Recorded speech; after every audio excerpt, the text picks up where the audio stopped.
Hey everybody, it's Crypto Caesar Capital. Hope you are well. Happy Friday. It's Friday the 28th of April 2023. I just want to do a video today on basically the potential of an altcoin season. And I just see this, and you probably notice if you follow me on Twitter that I keep saying, listen, there isn't going to be a massive alt season, okay? There is not going to be, in my view. And I've been doing this a long time. I've been in crypto for 8 years. You know, it's quite a long time in crypto. And my view is that I just don't think we're going to get an alt season quite yet. Okay. Don't get me wrong. There are going to be some altcoins that are going to do really well. Okay. In the next 6 to 12 months. Okay. Absolutely. You know, you do get the darlings of bear markets that do really well.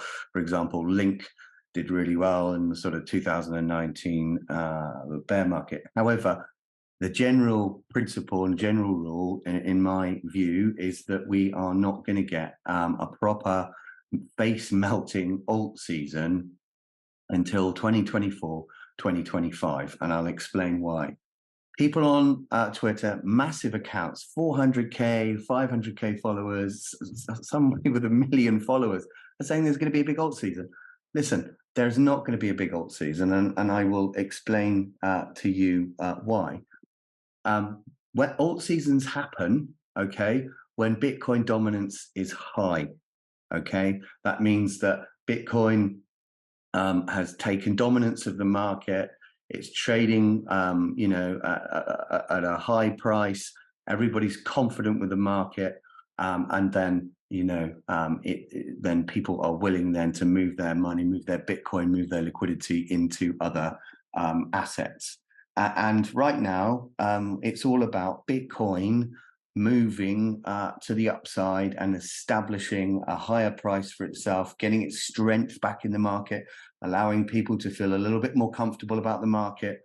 And then once it gets a fairly high dominance, then you will probably see some form of alt season happen. As I say, don't get me wrong, you know, a lot of the altcoins, particularly those with strong US dollar pairings, like you know, Ethereum, you know, the top 10 alts really, Cardano, etc., that have a strong US dollar tether pairing are going to follow Bitcoin generally. So they will gain in price, but you're not going to get really big outperformance by most of the altcoins until later on in the cycle. Crypto's all about cycles, markets are all about cycles, life is all about cycles, and that's why it's important that you understand the cycle of Bitcoin, the cycle of crypto, and indeed Bitcoin dominance. So the first thing I want to say in relation to Bitcoin dominance is it's become less relevant over time, and that's because of stablecoin dominance. But still, there is a lot to say about Bitcoin dominance, and I think we ought to take this journey so I can explain to you why I think that we're not going to have a big alt season.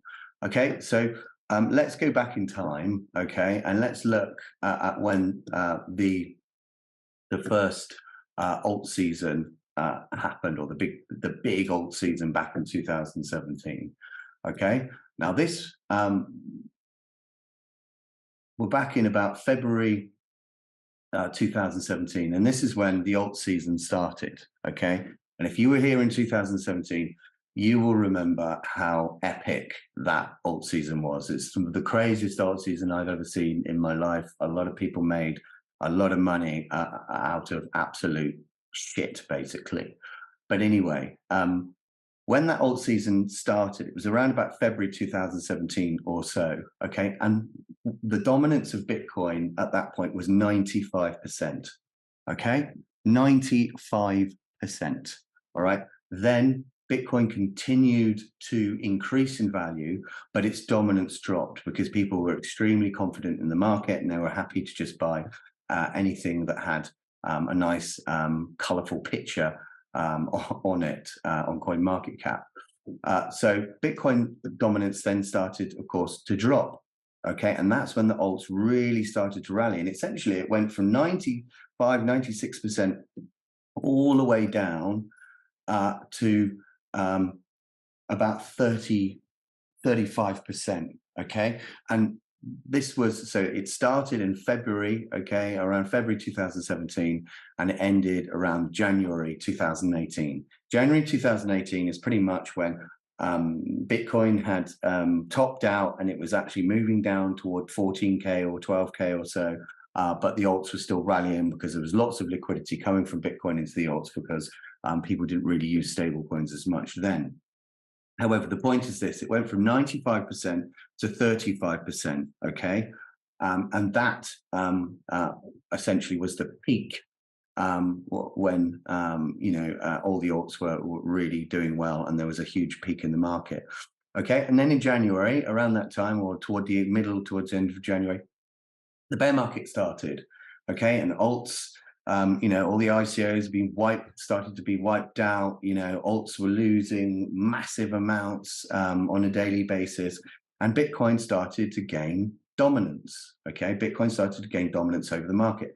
And it took a long time, okay, before the alts started to rally again. As I said, there were some exceptions, but generally speaking, throughout that period from January 2018 right through to December, January time, December 2019, January 2020, Bitcoin dominance continued to rally, okay, and it went, of course, from about 35% all the way up to 72%, okay. Then essentially what happened is the market kind of went sideways for a bit, okay? But what happened in this stage, okay, in 2019, when Bitcoin really, really went heavy on its dominance, because it came up in September 2018, then it pulled back, okay? Then from about April, okay, March, April time, 2019, it went on an absolute tear to the upside. And what was Bitcoin doing at that point? Bitcoin was moving heavy to the upside. Bitcoin went essentially from 3K to 14K, okay, in a very short period of time, from about April to July. Bitcoin went from 3K to 14K, which is a significant move for Bitcoin, okay? And it gained a massive amount of dominance, okay, up to 73%. What did the altcoins do during that time? Pretty much nothing. If they had heavy US dollar tether pairings, they continued to gain a little bit on their price. Maybe they performed as well as Bitcoin, or a little bit, not as good, but generally speaking, Bitcoin was the one making the big move at that point. Okay, so then we had the high, or the local top for Bitcoin at that point around July 2019, and then there was a big pullback from Bitcoin. Okay, and there was a big pullback as well, generally speaking, in the market, and things kind of just went sideways. Okay, then Bitcoin started to move up again in October 20 and gained its dominance. Now, when Bitcoin made an all-time high, or surpassed its 20K region, got to about 28K in December 20, Bitcoin dominance was 73%. Okay, and that is when the alt season pretty much started. Okay, this is when alt started to really rally hard around about the November, October, November, December 2020 point. Alt started to really rally hard, and what happened? Bitcoin dominance dropped. Okay, now what's happening here is that Bitcoin dominance has obviously come right down, as it should have done, and now it's gaining traction and it's coming up because, at the moment, people are still worried. People are scared. Okay, there were massive liquidations. There were bankruptcies. Some of the biggest hedge funds were wiped out, or the biggest exchanges were wiped out. Okay, people are still worried. And that's what happens in bear markets. People get worried, okay, and they don't generally want to put their money in shit at that stage. So they think, right, okay, well, I'm happy to put my money in Bitcoin. Big players will continue to push the Bitcoin narrative, and Bitcoin will continue to gain dominance. And that's what's happening here. This move is all about Bitcoin. It's all about Bitcoin moving to the upside, okay, and becoming a little bit stronger. And the market becoming a little bit more confident about what's happening. Now, a lot of people are saying here that Bitcoin dominance will top out here at 48%, and it's going to come all the way back down to 39%, and there's going to be a massive alt season.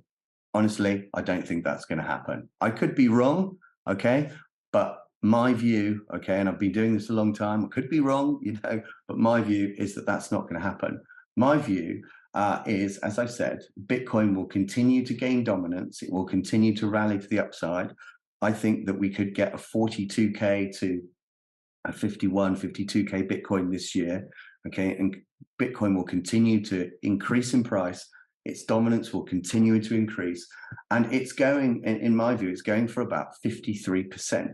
Okay, I think when Bitcoin is trading in the 40K region, it's going to be a dominant. There's going to be dominance percentage of around 53%. That's my view, and I think that that's where Bitcoin is headed at the moment. So between 51 and essentially 51 comes from this low over here, so 51 to 53%. So my view is essentially that Bitcoin will continue to move to the upside, as will dominance climb. Okay, alts aren't going to do much. Okay, as I said, some of the big Bitcoin, some of the big alts with US dollar tether pairings will continue to the upside. Ethereum may be an exception to this rule because where Ethereum is now in its own cycle. But generally speaking, all the other alts are going to maybe gain a little bit of momentum themselves following the confidence in the market with Bitcoin price appreciating.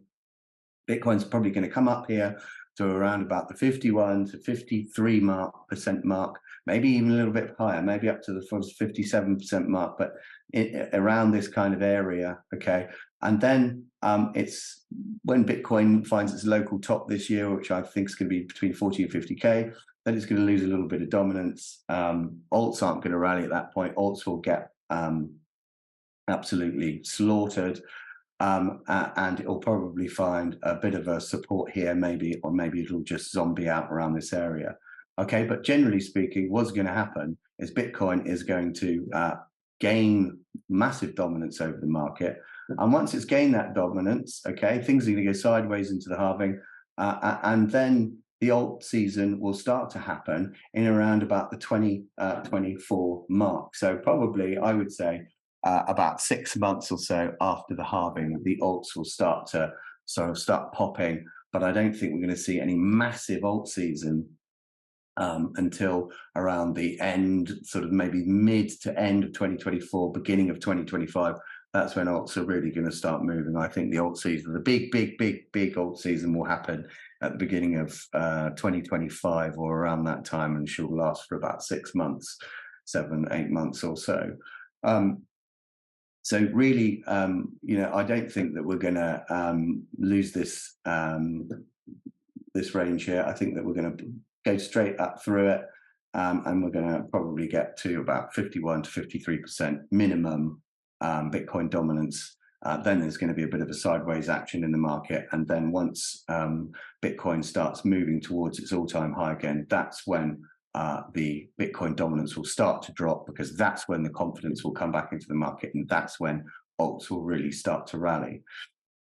Now, I just want to have a look at some historical stuff as well on alts. Okay, this is the historical snapshot on the 7th of January 2018. So this is what was going on, okay, in January 2018, and you can see the massive moves in the market. I mean, look, just in 7 days, okay, Tron was up 346%.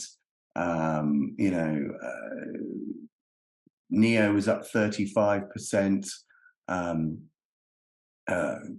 Theacoin was up 204%. Bytecoin was up 163%. I mean, you just go through it; it's insane. Dentacoin 927%. Okay. Ever heard of Dentacoin? Anyone that wasn't here in 2017? Probably not. Ever heard of Seacoin? Anyone that wasn't here in 2017? Probably not. Okay, but all these things were gaining huge. Like Qcoin shares, okay, they're still about. I think they've changed, but generally speaking, I think that token's around. But my point is this: is that alts are really, really rallying hard here. Okay, Neo was up 35%. Let's have a look. Where's there's one that I wanted to have a look at as well. NEM, wherever that might be. XCM. There, NEM was up 77.79% in a week. EOS was up 43.27% in a week. Okay, all these coins really, really pushing hard. Now let's have a look at them now. Okay, because a lot of people bought into these coins and they didn't sell at the top. They held on to them. Okay, and they held on and they held on and they held on to about 2020. And some of them are probably, unfortunately, holding them still now. But I think most people recognized the fact that they were absolute crap by the time 2020 came and the new narrative was here. But anyway, let's have a look at those. Let's have a look at those three. NEO, let's have a look at NEM, and let's have a look at EOS.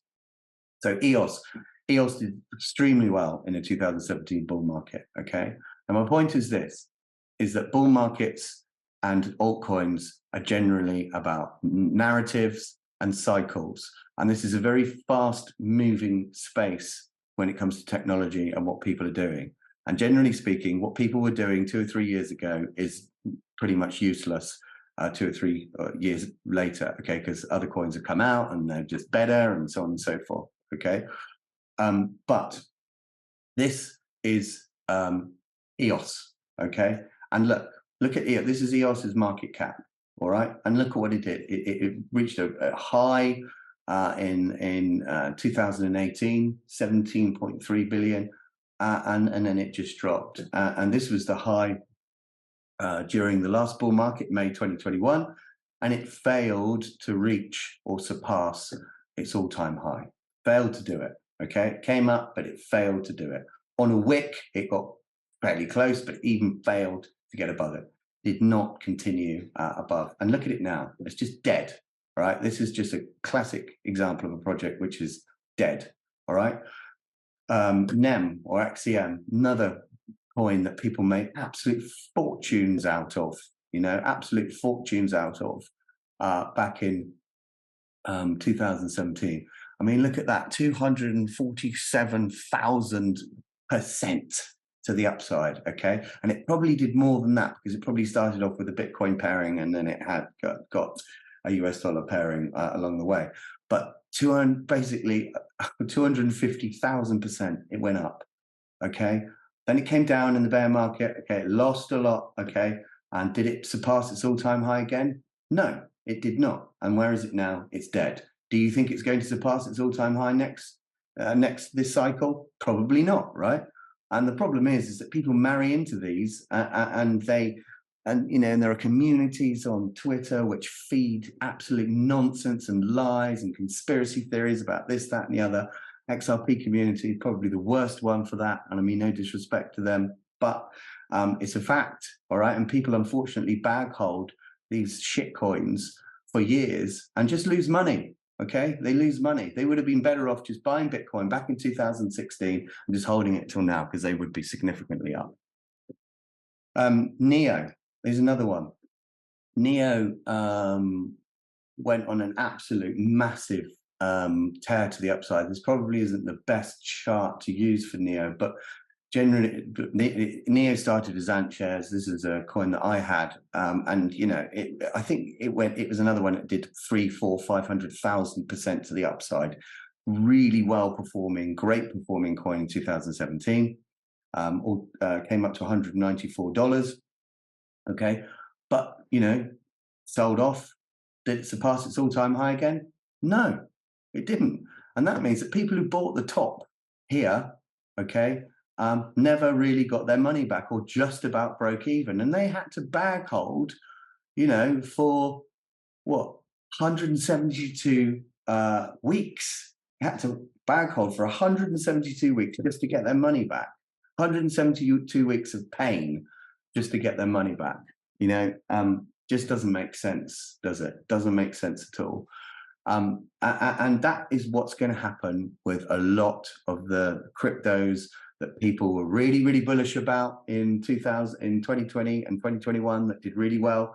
There's still going to be this narrative, this nonsense that's driven by the community and so on and so forth. Sometimes even the project itself, and people just continue to bag hold them, and they will underperform. And I can tell you that now, they will underperform, because if you go and look at your particular altcoin that you think that you're still holding now from the last bull market, and you think it's going to do really, really well, have a look, you know, measure how far has it got to travel just to surpass or equal its all-time high. Okay, have a look. Look, Telcoin, and I'm not picking on any particular project. Okay, I'm not doing that. That's not why I'm here. I'm not picking on any project. I'm just giving you examples. Okay, so Telcoin obviously did extremely well in the last bull market, and congratulations to the people that made a lot of money out of that, and hopefully sold somewhere towards the top. But let's just have a look. How much ground has Telcoin got to make from the bottom, okay, to its all-time high again, just for the person who bought up here to break even? Okay, how far has it got to travel? Right, 5,520%. So the question you've got to ask yourself is, do you think this coin is going to go up 5,520% just so the person who bought the top can get their money back? I don't know. Maybe it might get close to that. Maybe, buying down here, right at the bottom, if you sold up here and bought down at the bottom and you're going to make that ride up, then yeah, that's a great return, right? That's a great return. But, realistically speaking, is it really going to surpass its all-time high again? Who knows? But these are just things that you've got to consider when you're going into altcoins, because it's a very risky business. It's a very risky business indeed. And as I say, I'm not picking on any particular community or anything like that. I'm not doing that at all. I'm just using examples. There are loads of examples that you could use, and I only used Telcoin as an example. It wasn't a shot at anyone, all right? But the point is this, is that crypto is all about cycles, and altcoins are all about narrative. Okay, and the narrative changes. In 2017, the narrative was ICOs, etc. In 2020 and 2021, the narratives was NFTs, decentralized finance, so on and so forth. So it's about holding off and just waiting to see what that narrative might be. And probably worth waiting probably about 6 months before the next halving to kind of work out what the narrative will be. And whilst you're waiting, just riding the position on Bitcoin and Ethereum. And that's exactly what we have done in my group. We don't have any altcoin positions. Well, some people do, I'm sure, but I don't have any altcoin positions apart from most of my stack, or my main position is in Bitcoin. That is, a significant position, or the majority position I have. And then a smaller position in Ethereum, about 70% Bitcoin, 20% Ethereum, or 23% Ethereum. And then I've probably got a tiny amount of Casper, or percentage-wise, I say tiny amount, but it's a percentage-wise allocation to my portfolio. But that's the only altcoin I hold at the moment, and I hold that for many reasons, and I'm not going to go into those reasons now. But essentially speaking, for now, for me, it's all about riding this strong Bitcoin move to the upside, taking some profit when we think the local top is in, and then waiting for a local bottom, and then start to take positions in altcoins. You have a clearer understanding of what the narrative is going to be. I mean, for example, I think the narrative this time round is there's definitely going to be a decentralized exchange narrative, right? FTX collapsed. Think of how many exchanges keep scamming people or collapsing, and people not getting their money back. The decentralized exchanges, DEXs, might well be one of those narratives. NFTs is probably going to continue to be a narrative, I'm sure, and maybe some gaming coins as well. But there are other narratives that are on my radar. But generally speaking, just got to wait, see what the narrative is, be smart. And it's not about getting rich quick. It's about getting rich smart. Okay, I think Dale said that the other day, and I like that quote because it's absolutely right. It's about getting rich smart, not getting rich quick. Okay, guys. Well, I hope you enjoyed that video. It's been a bit of a longer one this time. Maybe a bit of rambling in there, but I hope you get my point. And as I say, I'm not trying to, target particular communities, because that's not what I'm here to do. I'm just trying to help people understand and help people manage their risk, really, and understand that, you know, sometimes the things that are being fed to you by communities might not be entirely correct. Okay. Anyway, that's it for today. If you want to join the group, I do a VIP group, which you probably all know about. Probably the easiest way is to reach out to me on Twitter, but the link to the website is in the description below. You can either reach out to me via the website or reach out to me on Twitter. It's only $365 for the year. That's a full platinum service membership, which is basically $1 a day. That's nothing, right? And also, we've got some Bitget promotions in the description below as well for deposit bonuses up to 8K. Deposit bonus and a reduction on trading fees. Okay, hope you have a good weekend, and I shall speak to you all soon. Take care. Thank you very much for listening. Bye-bye.